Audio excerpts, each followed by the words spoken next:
यहाँ दी गई जानकारी ज्योतिष पर आधारित है तथा केवल सूचना के लिए दी जा रही है। TV9 डिजिटल इसकी पुष्टि नहीं करता है। यहाँ बताए गए किसी भी उपाय को करने से पहले संबंधित विषय के एक्सपर्ट से निजी तौर पर सलाह अवश्य लें।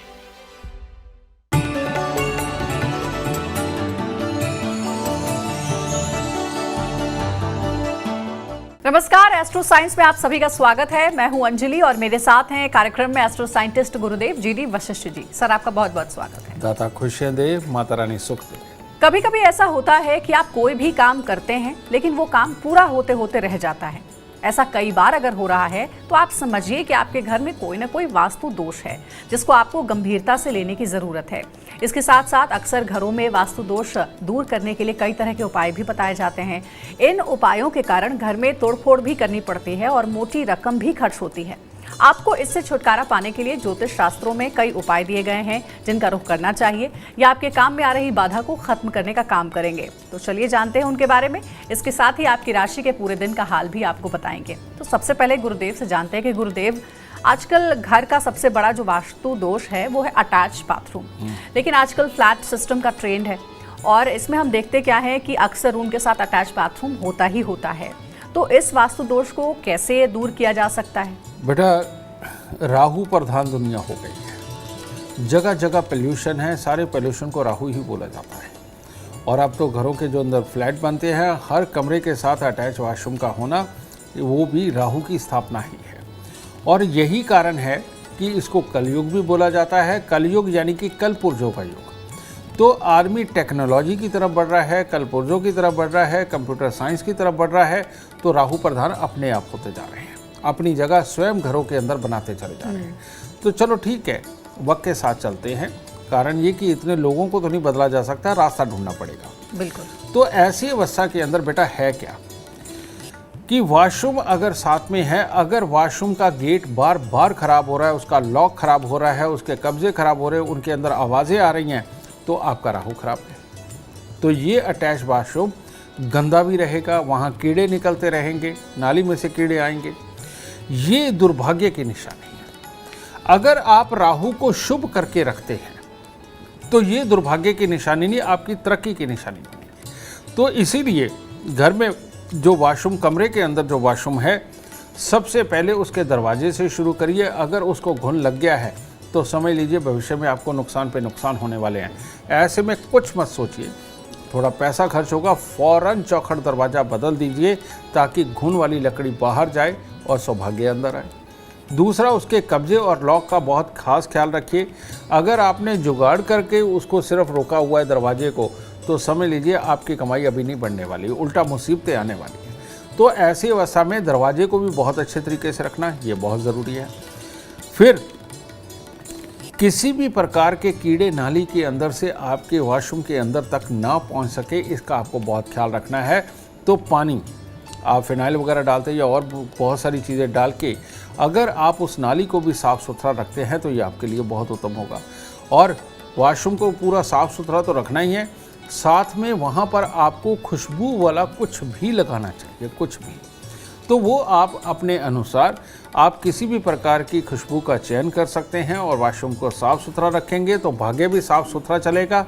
वॉशरूम गंदा है, दरवाज़ा खराब है, तो आपके भाग्य के अंदर बाधाएं आनी तय है और तकलीफ़ें बनी रहेंगी। एक और बात, जिनके वॉशरूम के अंदर सीलन बनती है वो लोगों को खास तौर पे बहुत बड़ी बड़ी मुसीबतें आती हैं। दुर्घटना, धोखा, क्लेश सब कुछ उनके पल्ले पड़ता है।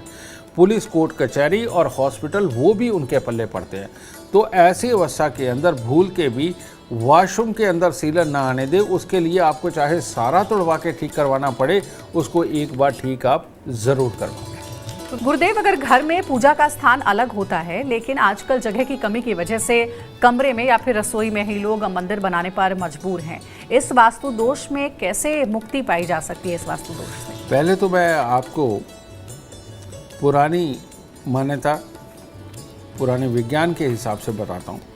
आप अगर किसी राजा के महल को भी आज भी देखने जाए तो बिल्कुल आखिर में जाकर के कोने के अंदर एक मंदिर बनाया जाता था, ठीक है। वहाँ पूजा पाठ की जाती थी। घर के अंदर, महल के अंदर बिल्कुल सेंटर में कहीं पर भी आपको मंदिर नहीं मिलेगा। तो सही मायने में गांव से थोड़ा से हद पे दूर जा कर के मंदिर बना करते थे, ठीक है, क्योंकि भगवान को भगवान की जगह पर रखना, वहाँ पर स्वच्छता का ख्याल रखना बहुत ज़्यादा ज़रूरी है। तो और शांति भी होनी चाहिए। तो बेटा मंदिर का निर्माण तो इसलिए किया गया था। उसके बाद धीरे धीरे करके तुलसी देवी हमारे आंगन में ही आ गई। वहाँ तक भी ठीक था, अगर खुले के अंदर तुलसी लगती है तो वो बहुत बढ़िया था। लेकिन अब तो तुलसी मैया भी, ठाकुर जी भी, हमारे सारे भगवान भी घर के अंदर आ गए। तो ऐसी अवस्था के अंदर घर के अंदर आ गए, घर हो गए छोटे। तो अब इन दिनों के अंदर घर पे माँओं के, बहनों के दिन भी आते हैं। अब ऐसी अवस्था के अंदर घर के अंदर मंदिर की पवित्रता बनाए रखना ये संभव नहीं रहा। ज़रूरत पड़ने पर माचिस भी उठाने के लिए कोई भी चले जाता है। तो यहाँ तक के हालात बनते हैं, तो मंदिर की पवित्रता भंग होती है, जो एक शराब के रूप में आपको लगती है। तो अब ऐसे में किया क्या जाए? लाल किताब में कहा गया है कि घर के अंदर मूर्तियों वाला मंदिर होना, घंटियों वाला मंदिर होना, ये सख्त वर्जित है। ये औलाद के सुखों को खराब करता है। घर के मंदिर के अंदर लगातार जोत का जलना, ये साइंटिफिक रीज़न है। अगर आप 24 घंटे जोत जला करके रखते हैं घर पे दरबार बना करके, ऐसी अवस्था में आपके घर के अंदर चल रही, घूम रही ऑक्सीजन जलती है। और वो जली हुई ऑक्सीजन जब आपके बच्चों के नथनों के ज़रिए उनके अंदर जाती है तो उनको भूलने की बीमारी लगाती है, लो करती है, उनकी याददाश्त को कमज़ोर करती है, डिसीजन मेकिंग सेंस को वो इफ़ेक्ट करती है। तो जली हुई ऑक्सीजन उनके अंदर जाना, ये बच्चों को कामयाब होने से रोकती है, उनके स्वभाव को बदलती है। तो इसीलिए अगर आपको अखंड जोत जलानी है तो वो मंदिर जा कर के जलाइए। अगर आपको मूर्तियाँ रखनी है तो मंदिर में रखिए। घर पे सिर्फ फ़ोटो, तस्वीरें हुआ करती है परमात्मा का नाम याद रखने के लिए, क्योंकि ये लकड़ी और गोबर को मिलाकर के कागज़ बनता है, जिसकी वजह से तस्वीरों के अंदर परमात्मा की प्राण प्रतिष्ठा नहीं होती। परमात्मा की एक ऊर्जा है, बिल्कुल एक ताकत है, बिल्कुल अलग। वो पत्थर की मूर्तियों में, धातु की मूर्तियों में प्राण प्रतिष्ठा करवा पाती है, लेकिन कागज़ के अंदर कभी भी प्राण प्रतिष्ठा नहीं होती। तो घर पे मंदिर होना चाहिए परमात्मा को याद रखने के लिए और पूजन के लिए। परमात्मा के हमें हमेशा मंदिर के अंदर ही जाना चाहिए, घर पे बड़ा मंदिर नहीं बनाना चाहिए। तो गुरुदेव, आजकल तो हमने देखा है कि एक ये भी ट्रेंड है कि अक्सर भगवान की मूर्ति शो पीस के तौर पर लोग गिफ्ट भी करते हैं एक दूसरे को, कि घर में भगवान का वास हो। तो वो शो पीस के तौर पर भगवान की मूर्ति घर में रखनी चाहिए या नहीं? जितनी भी ठोस मूर्तियाँ, चाहे वो मिट्टी की हो, चाहे वो पत्थर की हो या किसी और धातु से बनी हुई हो, जो ठोस मूर्तियाँ हैं, जो अंदर से होलो नहीं है, ये घर पर बिल्कुल नहीं रखनी चाहिए, क्योंकि इनमें प्राण प्रतिष्ठा हो जाती है। और जो अंदर से होलो है, यानी बाहर परमात्मा का पूरा स्वरूप है, लेकिन अंदर की तरफ से आप अंदर हाथ भी डाल सकते हैं, अंदर से खाली है, ये अगर आप अपने घर पर रखते हैं तो इसका कोई भी नुकसान आपको नहीं है, ठीक है। तो आजकल प्लास्टिक की या और बहुत सारे मटेरियल की आती है, ये शोपीस के रूप में अगर आप रखते हैं, परमात्मा को याद करने के रूप में रखते हैं, तो ये बुरा नहीं है। धातु की मूर्ति नहीं रखनी चाहिए? धातु की रखनी चाहिए, लेकिन वो जो अंदर से खाली हो, ठीक है ना। ये अगर आप रखते हैं तो इसमें कोई प्रॉब्लम नहीं, लेकिन बिल्कुल ठोस बना करके अगर आप रखते हैं तो इनमें प्राण प्रतिष्ठा हो जाती है और आपके पास से अनादर हो जाता है, जो फिर बाद में भोगना पड़ता है। देव, आपके माध्यम से बहुत सारी ऐसी जानकारियां मिल रही हैं जो उससे पहले हम नहीं भी जानते थे। आज वो सारी अफवाहें और सारी भ्रांतियां दूर हो रही हैं। अब एक और ऐसी भ्रांति कहते हैं कि दक्षिण मुखी घर वास्तु के हिसाब से सबसे अशुभ माना जाता है, लेकिन अगर किसी ने दक्षिण मुखी घर खरीद लिया जाने अनजाने, तो क्या कोई आसान से उपाय हैं जिससे कि इस दोष से राहत मिल सकती है? आइए भ्रांति को भी खत्म करते हैं।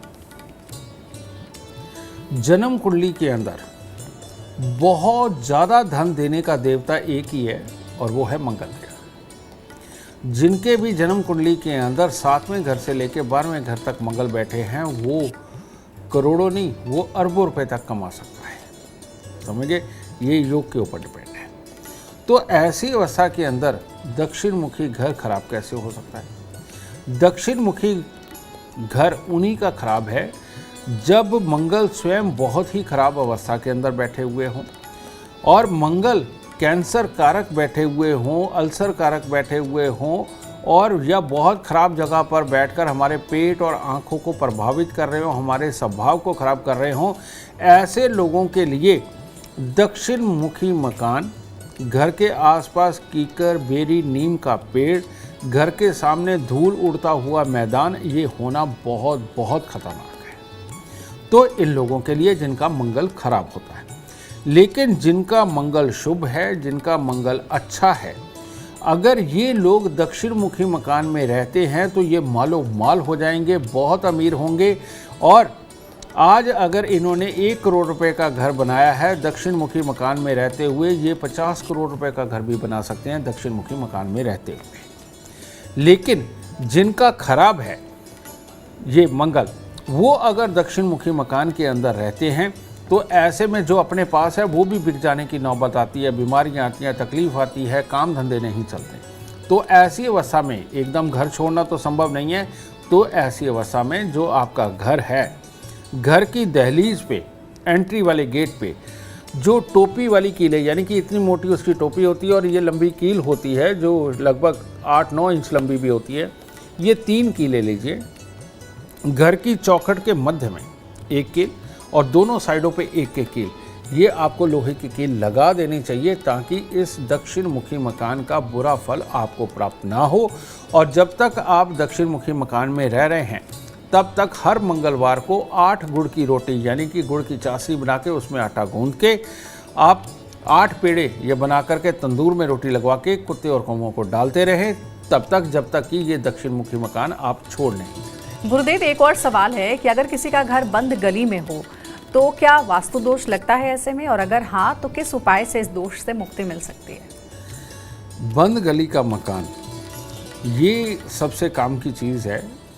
कारण ये है कि ये बंद गली का मकान, इसके लिए बृहस्पति के लिए ये काउंट होता है। तो ऐसी अवस्था के अंदर जब भी बंद गली का मकान हो तो कहते हैं हवाएं आकर के हमारे दरवाजे पर ही रुक जाती हैं, आगे नहीं बढ़ती। तो उन हवाओं के साथ आने वाली बहुत सारी बुरी एनर्जी वो भी सारी वहाँ पर इकट्ठी होती चली जाती है और उसका साइड इफ़ेक्ट हमें मिलता ही मिलता है। ऐसे घर के अंदर कभी कोई कार्य नहीं बनते, आदमी तरक्की पूरी तरह से नहीं कर पाता, घर में कलेश रहते हैं और भाई बहनों के साथ बनने में बच्चों की कामयाबी के लिए तकलीफ़ें बनती है, पढ़ने वाले बच्चों के लिए तकलीफ़ें बनती है, आपस में दिमागी क्लैशेस होते हैं। ऐसे लगता है कि कोई भूत प्रेत पिशाच जिन कोई हमारे पीछे ही पड़ा हुआ है जो हमें सुखी नहीं रहने देता। तो बंद गली के मकान यानी कि नेगेटिव ऊर्जा का वहाँ पर इकट्ठे होते चले जाना, ये अपने आप में बहुत बड़ी तकलीफ होता है। तो ग्रह किसी का कुछ भी हो, बंद गली के मकान में नहीं रहना चाहिए, आखिरी मकान के अंदर नहीं रहना चाहिए। इसीलिए टी पॉइंट का घर भी बुरा माना जाता है, गली का आखिरी मकान भी बुरा माना जाता है और चारों तरफ मैदान और सेंटर में घर हो वो भी बुरा माना जाता है। तो इन मकानों से अगर आप बचाव करना ही सबसे बड़ी अक्लमंदी है, इसके लिए कोई उपाय देना वो उचित नहीं है। कारण ये कि कोई भी उपाय इस पे काम नहीं करता, मकान को वहाँ से छोड़ना ही सबसे उत्तम होता है। गुरुदेव, ऐसा कहते हैं कि घर के आसपास कोई पीपल का पेड़ नहीं होना चाहिए या फिर मंदिर की छाया उस घर पर नहीं पड़नी चाहिए। क्या ये बात सही है, और अगर सही है तो वास्तु दोष हो जाता है? किस उपाय के साथ इस दोष को दूर किया जाए? मैं इसका तुम्हें साइंटिफिक रीज़न भी बताऊंगा बेटा। पीपल का पेड़ इसलिए नहीं होना चाहिए क्योंकि आप देखते होंगे, सुना है आपने कि धरती पर अगर सबसे ज़्यादा ऑक्सीजन का कोई स्रोत है तो वो पीपल का पेड़ है। और पीपल का पेड़ 24 घंटे ऑक्सीजन छोड़ता है, बाकी पेड़ नहीं छोड़ते, लेकिन पीपल का पेड़ 24 घंटे ऑक्सीजन छोड़ता है। अब ऐसी अवस्था के अंदर जैसे ज़्यादा खाना खाने से पेट खराब होता है, किसी भी दवाई की ओवरडोज के कारण रिएक्शन आते हैं, ठीक इसी प्रकार से हर वक्त ऑक्सीजन का ज़्यादा रहना आपके दिमाग को पहले एक्टिव रखता है और ज़्यादा एक्टिव रखता है, और जिसकी वजह से गुस्सा, उतावलापन, चिड़चिड़ापन और कंसंट्रेट करके कुछ भी सोचना ये संभव नहीं हो पाता है। और जब ये सारी चीज़ें नहीं हो पाएंगी तो परिवार के अंदर कलेश, बीमारी, उतावलापन ये सब बन जाएगा, और जिसके कारण जो सीखने वाली प्रवृत्ति है, जो संस्कार निभाने वाली प्रवृत्ति है, उसमें कमी आने लगेगी। जब ये लंबे समय तक रहते हैं तो उस घर में बीमारियां भी आने लगती हैं, और पैसा खर्च करने के बहाने 100 बनने लगते हैं क्योंकि उतावलापन होता है। तो इसीलिए घर के साथ में पीपल का पेड़ होना इन सारी मुसीबतों की आमद होता है। इसीलिए पीपल का पेड़ घर के पास में बिल्कुल नहीं होना चाहिए। दूसरी बात, कहते हैं मंदिर की छाया घर पर नहीं पड़नी चाहिए। बिल्कुल सही कहा है। उसका कारण क्या है? मंदिर अगर घर के बिल्कुल साथ में है, मंदिर के अंदर घंटे, घड़ियाल, ढोल, मृदंग, मंजीरे ये सब बजते हैं। कहते हैं घंटा जहाँ बजता है या मंजीरा जहाँ बजता है, वहाँ हवा के अंदर जितने भी कीटाणु होते हैं वो सारे मर जाते हैं। समझे? और वो सारे मरने के कारण हाँ शुद्धता पैदा होती है, ध्यान लगता है। ये बिल्कुल सही है। लेकिन घर के अंदर रहते हुए जब मियाँ बीबी भी वहाँ रह रहे हैं, बच्चे भी रह रहे हैं, बड़े बुजुर्ग भी रह रहे हैं, तो घर है कंसंट्रेट करने के लिए, सोचने के लिए, हर तरह की ऊर्जा को ग्रहण करने के लिए। और हवा के अंदर भी बहुत सारे कीटाणु ऐसे होते हैं जो हमारे लिए फ़ायदेमंद भी होते हैं, तो वो भी मरने लगते हैं इन घंटे, घड़ियाल और मंजीरों की आवाज़ के कारण। तो ये भी मरने लगते हैं। अब वो एक जो चीज़ आपको मिलनी चाहिए वो नहीं मिलती, कंसंट्रेशन नहीं बन पाती। और बार बार जब आप बिज़नेस की गहराइयों को सोच रहे हैं, कुछ चालाकियों को सोच रहे हैं, कुछ तेज़ीपन को सोच रहे हैं, उस वक्त परमात्मा का ख्याल भी आना, घंटा घड़ियाल बजना आपको परमात्मा की तरफ केंद्रित कर देता है। यानी कि आपकी बिज़नेस के अंदर की कंसंट्रेशन को भंग करता है, पढ़ाई के अंदर की कंसंट्रेशन को भंग करता है। जो चीज़ आप याद करने के लिए बैठे हुए हैं उसकी कंसंट्रेशन को भंग करता है, क्योंकि भगवान का डर भी बहुत बड़ा होता है। एक घंटी बजते ही ध्यान उधर जाता है और प्रणाम करने को मन करता है।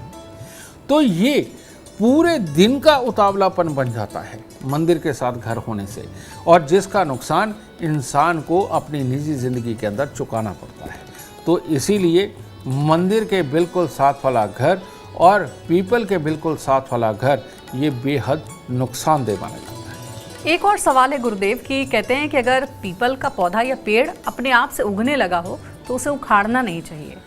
बिल्कुल, इसको उखाड़ा जा सकता है जब तक कि ये तना इस तरह से हाथ में ना आने लग जाए, तब तक उखाड़ा जा सकता है। और अगर ये इतना बड़ा तना हो गया, उसका कारण ये है, ये ऑक्सीजन का सिलेंडर है।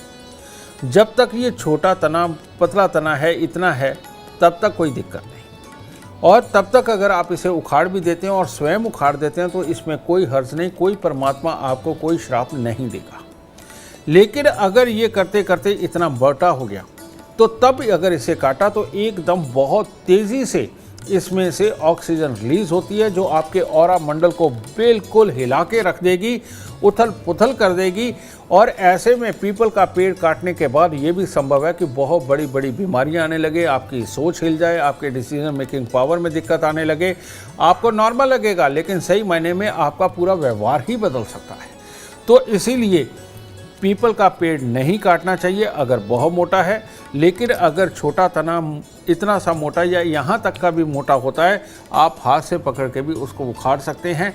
ऐसे में कोई दोष आपको नहीं लगेगा। तो देखिए, गुरुदेव ने आपके हर सवाल का जवाब दे दिया है। लेकिन अभी फिलहाल कार्यक्रम में इतना ही, क्योंकि अगर आप चाहते हैं जीवन में कामयाबी और अपार धन और लाभ की प्राप्ति, तो आज के कार्यक्रम में जितने भी उपाय बताए गए हैं उसे आप ज़रूर ध्यान से फॉलो करें। उम्मीद करते हैं आज का विषय आपको पसंद आया होगा।